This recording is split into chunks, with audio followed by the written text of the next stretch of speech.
Heart in Chains. Written by Barbara Cartland. Narrated by Anthony Wren. Chapter 1. 1842. Andrea Clerefall drew back the curtain from her little attic window at Wishling Cottage and peered out. It was just after dawn, and there was still a wispy mist hovering over the grass, but she could tell that it was going to be another lovely day.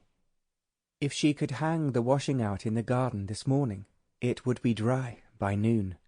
At the moment it was strung out on the wooden ceiling rack in the laundry room. The laundry room was Andrea's kingdom, the only place in the cottage where she could be sure of avoiding her stepmother and her stepsisters. They would never dream of setting foot there, for despite the fact that Mr. Clerefall had left his family short of money when he died, his widow and stepdaughters still considered themselves a cut above their neighbours.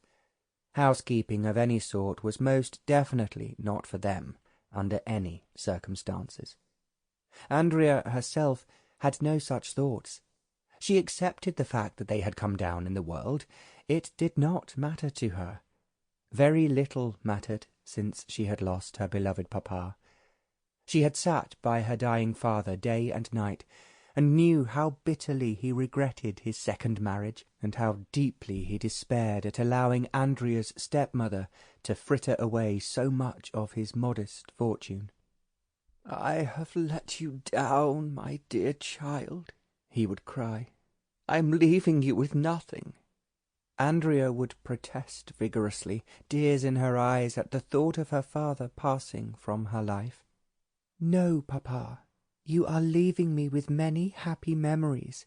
No one could have had a better childhood." Her father would sigh sadly. "Yes, before your mother died we were indeed so happy, and we were happy alone, together, before—" His voice trailed away, but Andrea was left in no doubt as to what he left unsaid. Before the widow, Mrs. Higgs, came to be their housekeeper at their London house.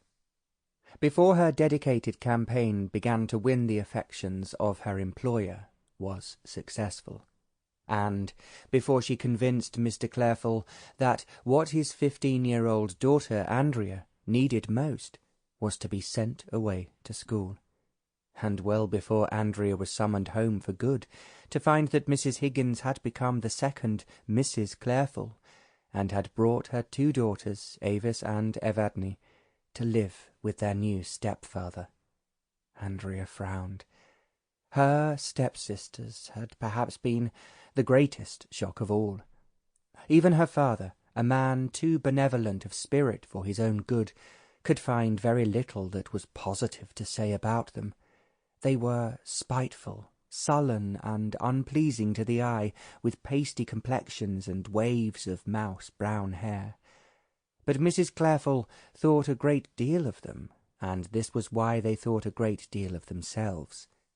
They both considered it to be their entitlement to be given gowns of the finest silk, and shoes of the best leather, and all at Mr. Clerefall's expense. Andrea would have been so ashamed to fleece her father's purse so. This was just as well, since the new Mrs. Clerefall never deigned to include her stepdaughter in the many shopping expeditions that she and her own daughters undertook. "Andrea has enough clothes already," was her cold excuse whenever Mr. Clerefall ventured to suggest that she too might like to go along to look at the latest fashions. And the refrain was always, "You have just spoiled that girl rotten, whereas my poor girls have had nothing."